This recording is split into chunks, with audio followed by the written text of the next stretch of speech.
Okay, welcome back to Senior Talk Radio here on 88.1 FM, WCWP.org. This is Project Independence in You. I'm your host, John Ryan. My co-host is Jerry Parrotsman. Good morning again, and I want to remind everyone that Saturday night, Daylight Savings Time shows up. So tomorrow? Yeah, tomorrow, right. Wow, I had no idea myself. So we want all seniors to be up to date and current. So before you go to bed on Saturday night, put your clocks ahead 1 hour. Terrific. Not back, right. First of all, the last group, or not group, two people, Kathy and Dawn from Parker, with this Alzheimer's initiative was just tremendous. Right. And it includes everybody, but it really is. It becomes so constrictive to somebody's life when they have to deal with this. We're now going to be talking with Alyssa Cottone.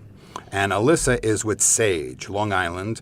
And SAGE is Services and Advocacy for LGBT Elders on Long Island. And I am definitely familiar with the organization. And actually, Alyssa and I were just talking. We did meet at a program about a year and a half ago. And that's when I wound up meeting Irene and move forward from then. But first, thank you so much for coming. Oh, my pleasure. Absolutely. And a couple of things. One, I mean, we're having this conversation here earlier with Parker and the importance of caregiving and the importance of sharing and people having volunteers and people having people in their life. Mm-hmm. And I know in the LGBT community, and I read all your stuff, and I'm familiar, it becomes much more isolated, unfortunately, which is a terrible situation. Absolutely. And I think that's one of the things I'd like to address today. I mean, actually, next week is the St. Patrick's Day Parade in New York City. Right. And Bill de Blasio will be marching for the first time because they finally are accepting an LGBT banner. Nice. So he hasn't been marching, and it's been ridiculous that they wouldn't let it go by St. Patrick's, from my understanding. Of course. Not knowing it. But I mean, steps are being made. But in caregiving in every aspect of life, inclusion is most important, and no senior, I mean, we're going to talk about seniors basically, no senior should ever be excluded. Yeah, actually, as I was listening to the two ladies who just spoke about caregiving, I thought to myself, oh, what a great segue, because caregivers or lack of caregivers is such a topic for this community, because if someone doesn't have a spouse, doesn't have children, or let's say they've been excommunicated from the family upon coming out, who becomes the caregiver? If they don't have family, if they don't have children, sometimes it's the nursing home or the assisted living or the home health aide coming into the home. And what happens if they're not culturally competent? So it's all about that inclusion, right. And everyone deserves the dignity and respect. And in your golden years, you should be able to talk about your family, whatever that means to you, and talk about your past life and all the things you did on the weekends and who you hung out with and all that. That has a lot to do with what we're talking about with this, right. So you just said cultural competence. Yes. I like the word, or the phrase. It's a good one. It's a good one. Is it yours? No. No, I cannot take credit for that one. Absolutely not. Okay, just go deeper into that. Sure. So studies will show this, and a lot of our SAGE Long Island members. First, I just want to give a shout out to our SAGE Long Island members and our supporters. We love you. But yeah, so our SAGE Long Island members. What you just said is very important. Oh, of course. All these places exist because basically of the love and support of all the people behind you. Absolutely. And you guys work tremendously hard. There's no question about it. But it's a small group of people taking care of really a big piece of the population. Absolutely, and I'm so glad that you pointed that out. This is a large population of people that we're talking about. And some people say, I've never really thought about LGBT seniors before. Well, they exist. Right. There's plenty of these folks out there, and they need a voice, and they need to be heard. And they need a place, and they need representation in the senior community. Absolutely. But back to cultural competence. Studies will show this, and members talk about this very openly. There is a lack of culturally competent providers. So what I mean by that is people might not have the sensitivity to this community. They might not have an understanding of where they're coming from. They might not have an understanding of their specific health needs, which there are specific health needs to this population. So it should be a topic that's discussed. It should be a conversation. It should be incorporated into in-service trainings for nursing home staff, assisted living, any senior provider, because this community has been suppressed for so long. We need to do our job now as providers to make them feel comfortable, safe, at home, able to share their lives. So, are there any legal impediments now that make it more difficult for members of this community to have services, to have caregivers work with them, to have partners work with them now? Well, I mean, legally, we're moving forward. Gay marriage is legal. Yeah, People are now right. protected. Not everyone is protected, but we're certainly making strides. But again, it ties back to that cultural competency. So, do people feel comfortable calling a caregiver and accessing the help, or counseling, or going to the local senior center? Do they feel comfortable doing that? So, in effect, the legal barriers may be coming down, but socially and culturally, they're still there in large part. Absolutely. You know. Absolutely. I mean, even think about non-LGBT seniors. They're coming from a time where culture was different, laws were different, and so they might not be up to par on sensitivity, and they might have hurtful things to say, whether they mean to be offensive or not, and that creates an unsafe environment in senior centers and nursing homes. So we're trying to reduce those rates of discrimination and bigotry and homophobia and transphobia, and it's really important. I think actually, after this show, and you guys should get together with Kathy and Dawn. Yeah, we were chatting. And Oh, well, yeah, because I mean, Yeah. Christina puts the Right. greatest shows together, and whether she Great does it on, I'm going to say she does it on cross-fertilization, purpose. right. Because it really, there should be a component. If there's money coming from Right. the state, there should be a component geared specifically for. Well, I'm so glad that you brought that up, Right. because we're seeing a lot more people have this conversation and be interested. I've had, within the last, I would say, year, we've had a lot more caregiver support group leaders, adult daycare agencies come to us and say, how can we better target and better serve the LGBT community? Because we've even had members say, I tried to go to a caregiver support group and I was told that my circumstances aren't the same. It's different. Wow. Caregiving is the same across Exactly. the board. I agree 100%. So it's stuff like that, things But see, that that's people bring back that we say, the education of that leader was a abs- moron. Yeah, well, Can I toss the question around the other way? of course. There's members in your that you're working with. Do they have problems when they try to volunteer? I mean, here we had two people coming from Parker talking about volunteers. Are they accepted when they come to a group such as I don't know about Parker, who say yes, I want to help? Is that? I mean, unfortunately, people are leading closeted lives, so that doesn't even come up.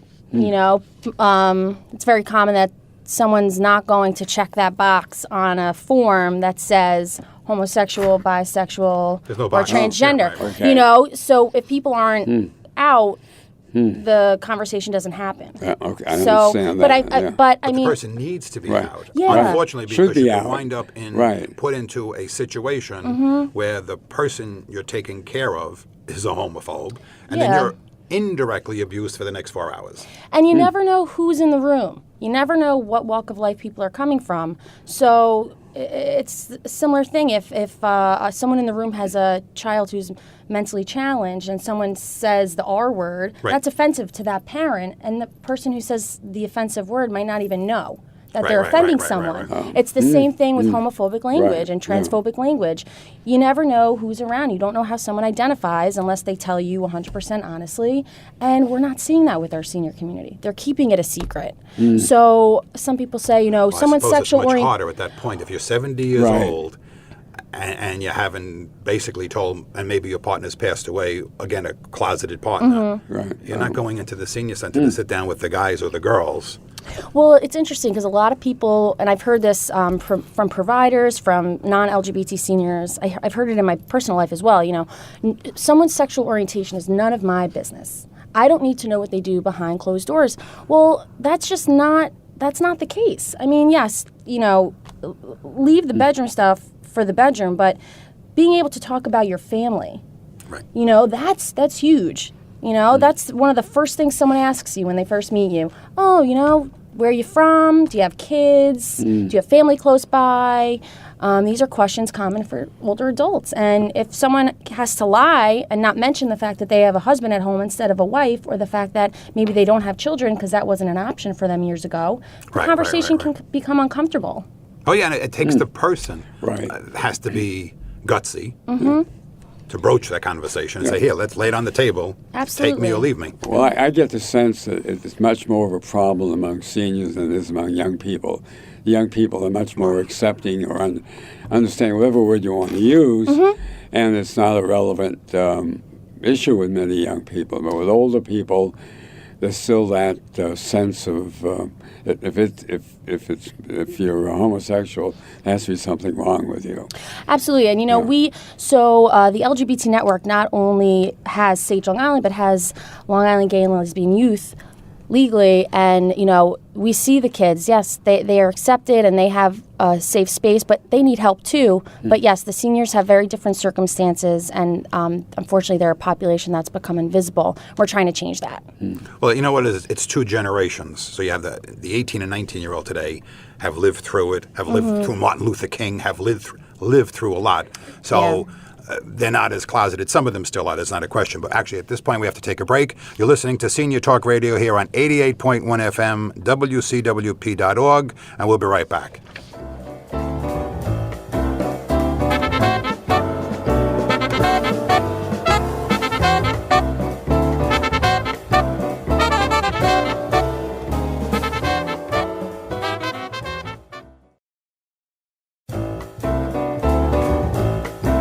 Welcome back to Senior Talk Radio here at 88.1 FM, WCWP.org. This is Project Independence and You. I'm your host, John Ryan. My co-host is still Jerry Perrott. Right. 2 weeks in a row. You're getting tired of me It's by unbelievable. now. And Alyssa Cottone is here with us from SAGE, Long Island. And at the break, Jerry made a statement in reference to acceptance and the issues that are facing the LGBT senior population today, which hopefully, as each generation goes on, will disappear. But, and correct me if I'm saying it wrong, the reason... Go ahead, I missed it now. We don't talk... We didn't talk about it when I was a young man for one reason. Now we don't talk about it in the year 2016 for another reason, which is a better reason. That's acceptability, and it's not a stigma. It's not something to be hidden. Right, but that's acceptability, probably for 50 and under. If you work it, so a 30-year-old coming out. I don't think the guys at the table turn on them anymore. Well, it depends. There's homophobia and there is heterosexism still in existence. Heterosexism? Yes, heterosexism being like any other ism, one population of people feeling superior to another. Okay. Right. So the conversation might be avoided for those reasons. Okay. But, that is such a good point. We're seeing it being less of a big deal or a quote-unquote problem if someone is LGBT. But that's not necessarily true for the older adult community. And I want to say we use the term older adult because we consider an older adult 50 and older. So that's the population that we're working with. But for them, people who are providing services to older adults, it's very common that they're in that 40-plus age range themselves. Okay. And so they might be carrying baggage from the way that they were raised and what was going on in culture during their childhood, adolescence, whatever it might be. So they might be bringing something else to the table, that being homophobia. Not everyone can leave their own stuff at the door at work. And so oftentimes if I call a provider and I say, hi, my name is Alyssa Cottone, here's what I do, here's what I can do for you, and here's why it's important, I still hear, we don't have anyone like that here. No one's gay here. Or that okay. won't benefit us in any way. And that's just not true. Right. And then I have to start hitting them with the statistics, and some people are in such disbelief because the seniors and the older adults are just not out. Just, I understand what you're saying, and one of the things that I was looking at with the, I think it's from the website, is nearly 20% of LGBT seniors have no one to call in case of an emergency. That I find staggering. I mean, I understand. I'm understanding. I'm not accepting that you might not have a friend or something like this, but I'm talking about in an emergency.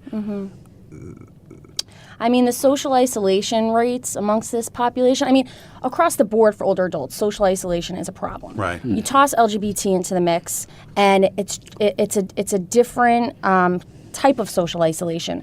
If people are so fearful of being discriminated against, whether it's at their local senior center, their doctor's office, any sort of club or group that they belong to, if they're so fearful of discrimination, of course it's going to affect how they interact with people or who they're going to call in need of help.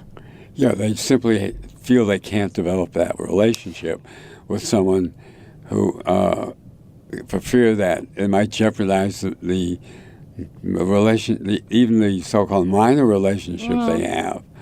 Yeah. I mean, let's say you're a member of the community and you don't express it, and we have a casual relationship.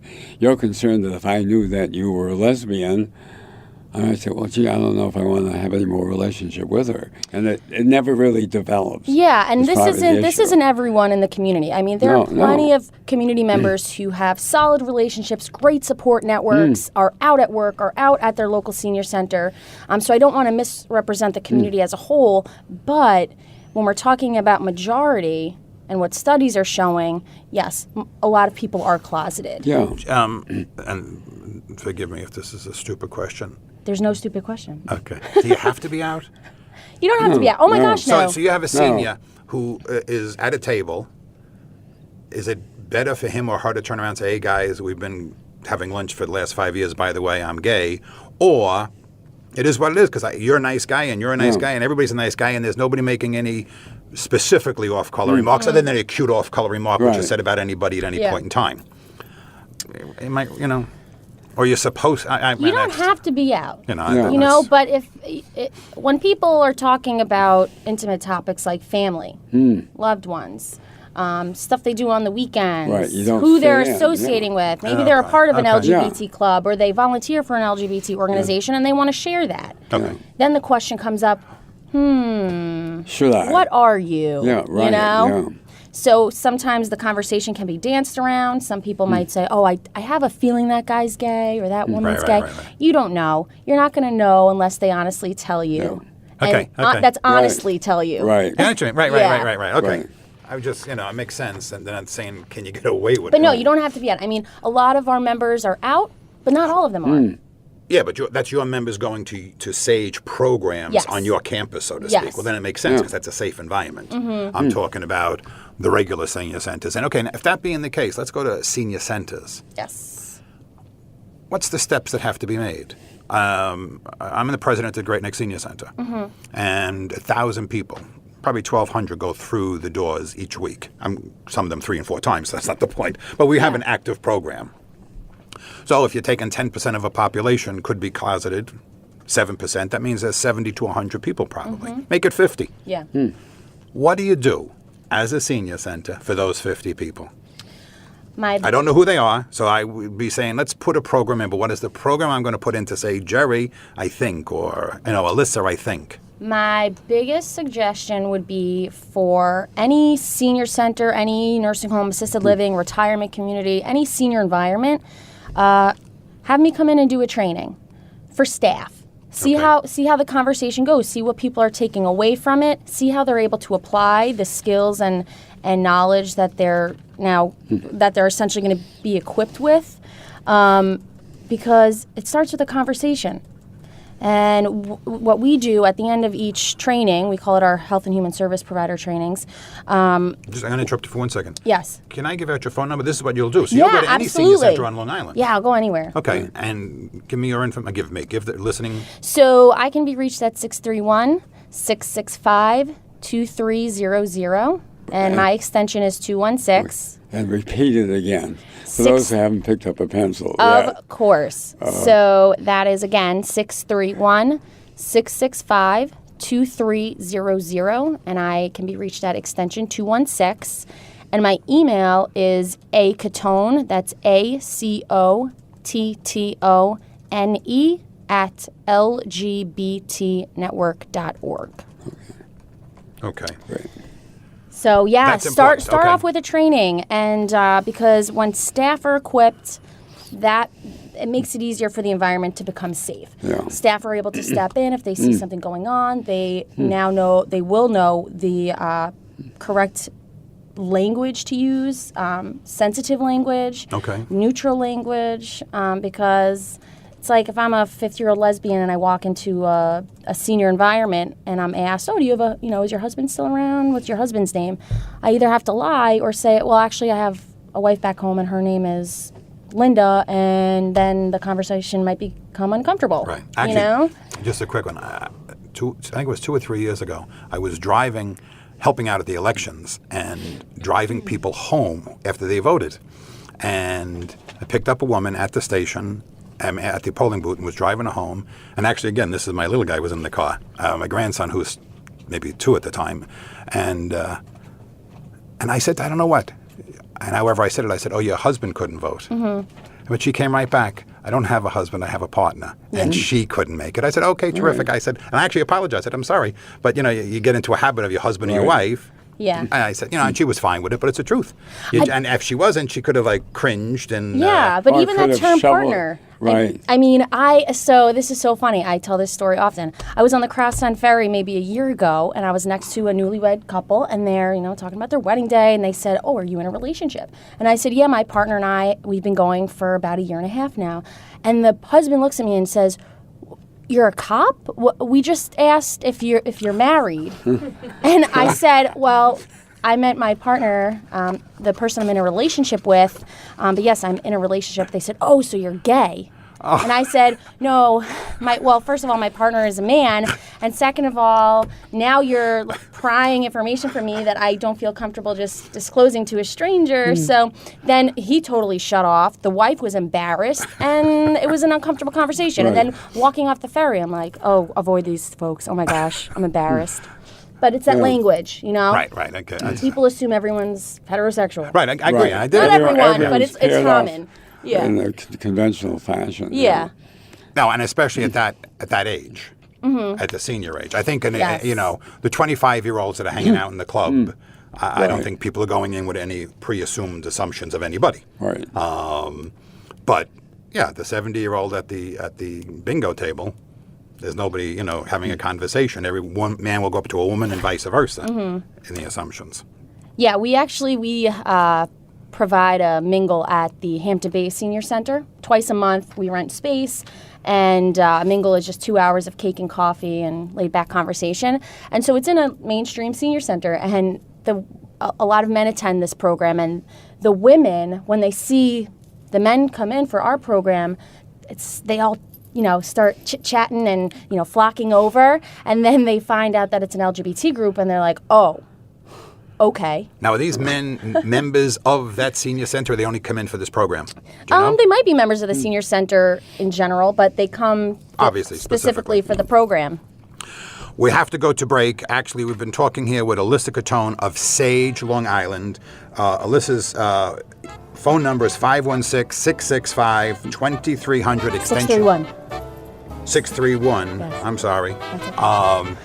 Call 311 also, because Right. we'll have all her information, which is the most important thing. You're listening to 88.1 FM, WCWP.org. We'll be right back.